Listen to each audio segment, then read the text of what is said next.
formação em veadeiros, além de auxiliar a gente a entender se a manutenção da biodiversidade expressa na estrutura da vegetação está se mantendo lá na unidade, ela auxilia também a gente a entender se as ações do manejo integrado do fogo estão alcançando os objetivos propostos no próprio plano de manejo.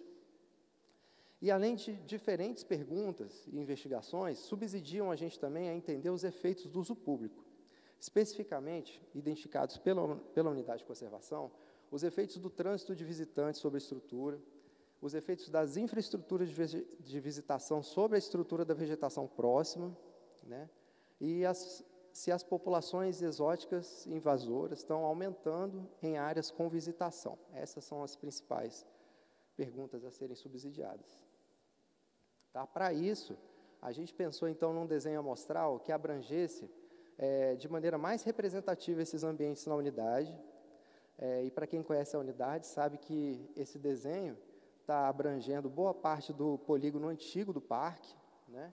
Então, em azul, a gente tem unidades amostrais, essas transecções, em áreas com uso público e em vermelho sem uso público. Tá?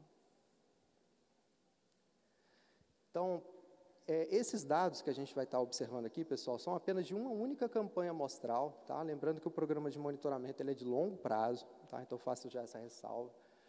Então, foi uma campanha realizada esse ano, com 20 monitores, envolvendo inclusive guias, né, e brigadistas, enfim. Então, a gente implementou 121 unidades amostrais, mais de 17 mil registros de formas de vida ao longo dessas transecções. Todas essas fotos estão disponíveis numa base de identificação naturalista, né, que eu acredito que vão ter outras palestras detalhando um pouco mais isso, tá, em formações campestres e savânicas. Tá? Então, a gente tem praticamente 1/3 das unidades amostrais em savana e 2/3 em campo. Isso se aproxima com a representação desses ambientes no limite antigo e está um pouco distante do limite atual, que é mais savânico, né? Isso tem uma série de razões que eu não vou poder detalhar nesse momento. E a gente observa, pessoal, que sem e com o uso público, as nossas unidades amostrais estão assim praticamente identicamente distribuídas, ou seja, a gente, em princípio, poderia perceber, né, nesses dois estratos, mudanças na biodiversidade, né, que poderiam estar associadas também, inclusive, ao uso público, né, porque a gente não controla, né, as ações de manejo realizadas ali, né, mas o que a gente procurou fazer foi distribuir em áreas onde a gente tem visitação e onde a gente não tem. E ficou com aquela distribuição. Então, inicialmente, o que a gente tem de levantamento? Nas áreas sem uso público, nas formações campestres, mais de 65% são de espécies nativas, em torno de 5 a 6% de espécies de formas de vida exóticas, né? 25% de serrapilheira, 3% de solo descoberto, né, solo nu, e aproximadamente 0,5% de plantas secas ou mortas, né? Nas formações savânicas, aí a gente tem um percentual um pouco menor de nativa e um pouco maior de serrapilheira, o que é já esperado também de um ambiente onde você tem, né, mais material vegetal que propicia a formação de serrapilheira também, né, que possa ser medida por esse método, né? Então, essa é uma foto inicial da composição, do que a gente tem de nativo, de exótico, né, falando dessa principal pergunta dessa mesa, né? E a gente observa que essa foto, tanto nas áreas sem uso público quanto com uso público, ela não diverge assim de maneira muito significativa, né? Em princípio, os grandes padrões se apresentam, né? Isso a gente pode começar a ver um padrão sendo desenhado nesse primeiro levantamento. Aqui, pessoal, já é uma proporção entre o que é herbáceo e o que é lenhoso, tanto em formação campestre quanto savânica, né? Também observamos que tanto em áreas com ou sem uso público, né, as tendências, né, de composição são semelhantes, e com isso, fazendo essa medição, a gente consegue medir se está havendo um adensamento das formações, né? Se, por exemplo, tanto nos campos quanto nas savanas, a frequência das espécies lenhosas está se aumentando, né, que é um fenômeno global, né, nos ambientes campestres e savânicos, né, e a gente consegue monitorar e acompanhar isso ao longo do tempo. E, por fim, a gente tem também esse detalhamento dentro do que é herbáceo e do que é lenhoso, a gente detalha nas formas de vida em si, né? Então, por exemplo, as ervas graminoides, né? Do que é campo, 3/4 do que é campo é basicamente gramínea, erva graminoide nativo, né? E a cobertura de gramíneas exóticas, e são gramíneas porque toda a faixa do que é exótico aí foi correspondente a gramíneas, ervas graminoides, está em torno de 5%. Né? Então, a gente tem, assim, uma foto inicial, né, de como que se estrutura hoje, né, a vegetação nessa unidade de conservação. Né? E a gente observa que o padrão com e sem uso público está bastante semelhante. Então, pessoal, qual é que é a ideia? É que ao longo do tempo, ao longo dos anos, a gente perceba as diferentes mudanças nessas frequências. E a gente possa, a partir daí, né, promover uma medida de manejo, né, para poder atuar frente a uma invasão biológica, por exemplo. Né? Então, nossa expectativa é identificar esses padrões de representatividade dessas plantas, né, nesses ambientes, detectar precocemente as tendências de mudança nessa biodiversidade, aquilo que é expresso na vegetação, e correlacionar com os diferentes vetores de mudança e os diferentes tipos de manejo também, para que a gente subsidie a intervenção.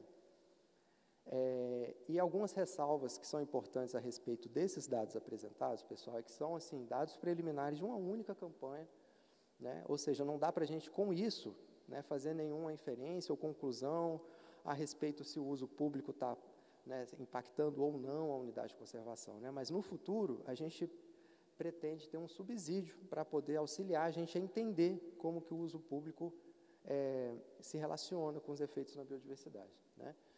Então, assim, a linha de base a gente tem implementando de 3 a 5 anos, é uma resposta multifatorial, né? Então, não só o uso público, né, como eu mencionei.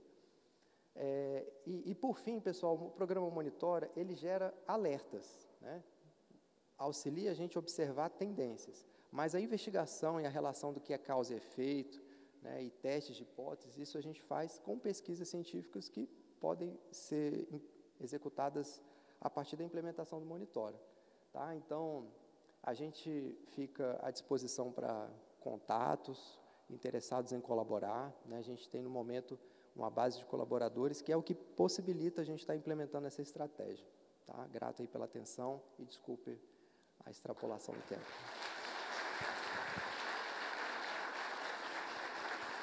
Obrigada, Danilo. Muito boas as observações, né? E mostrar um pouco do que se tem feito, né? Então, eu chamo a Helena para... uma salva de palmas para ela. Muita emoção na apresentação. Estou envergonhada. Vamos lá. Deu certo. Um problema normal de computação. Mas, então, eu venho falar um pouco agora sobre as espécies exóticas invasoras, o que são e alguns impactos que a gente tem visto, e a gente tem que pensar como a gente quer andar nas trilhas, como a gente pode evitar, como a gente pode mitigar, né? A Tainá já falou um pouco isso, então é extremamente importante, né? Então, como eu havia falado inicialmente, alguns impactos são muito claros, a gente enxerga eles, né? A gente vê sobre a exploração, a gente vê a abertura de estradas, aberturas para pasto, grileiros, etc., né? A fumaça que sai das nossas fábricas, etc. Esses impactos são muito claros. Mas alguns impactos, eles não são tão claros, e as espécies exóticas invasoras têm esse problema.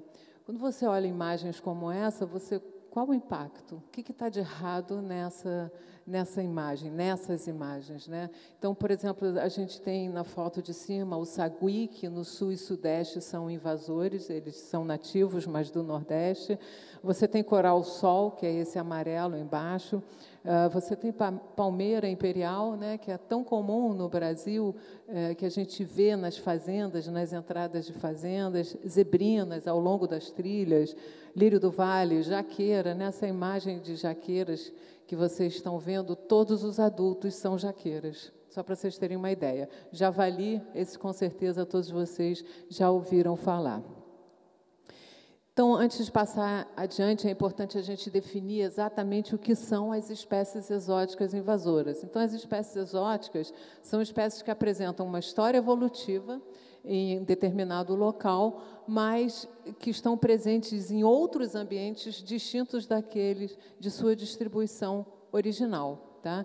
E, com o passar do tempo, essas espécies exóticas elas podem se tornar invasoras, invadindo novos ambientes. Bom, vocês podem ver que existem vários termos para espécies exóticas, como não indígenas, naturalizadas, introduzidas, alienígenas, não nativas, mas a gente tenta apenas usar o termo espécie exótica ou espécie exótica invasora. Bom, mas como essas espécies chegaram aqui? Né? Isso é a primeira coisa que a gente tem que prestar atenção, é o cuidado para que a gente não transporte as espécies que não são nativas de um determinado ambiente, levando elas para outros ambientes. Então, as espécies podem chegar deliberadamente, né? E isso foi muito comum na época das grandes navegações, movimento de organismos para uma nova área, especialmente plantas ornamentais, espécies cultivadas, animais de estimação, foram trazidas, né, para tornar o ambiente mais semelhante com aquilo que eles tinham, no caso, na época das navegações, com o que eles tinham na Europa. Ou pode ser acidentalmente, movimento de espécies como resultado secundário de transferência intencional de outros produtos. Tainá mostrou um exemplo ótimo, que eu acho que é um exemplo que a gente tem que ter na cabeça, que são os nossos sapatos, nossos casacos, roupas de campo, a gente transporta através dessa forma. Tá? Pneu de carro, barraca de camping, a gente tem que tomar cuidado, porque isso existe e acontece mesmo. Bom, então, para vocês entenderem o processo de invasão, como ele se dá. O primeiro momento é o transporte, né? Essa é a primeira barreira. Se o animal, a planta, o que for, morre, ela não consegue, claro, se tornar uma espécie exótica. Mas algumas têm sucesso. Isso é um aspecto importante, porque nem todas as espécies exóticas são invasoras e nem todas as espécies que são trazidas, elas conseguem se tornar exóticas invasoras. Tá? Então, porque tem essas várias barreiras que a gente chama. O segundo passo é, se ela conseguiu sobreviver ao transporte, ela precisa estabelecer. Estabelecer, nesse caso, a gente pode dizer, ela consegue se reproduzir sem a ajuda do ser humano. Tá? Então, se ela consegue se estabelecer, ela pode passar uma terceira barreira, que é a da expansão.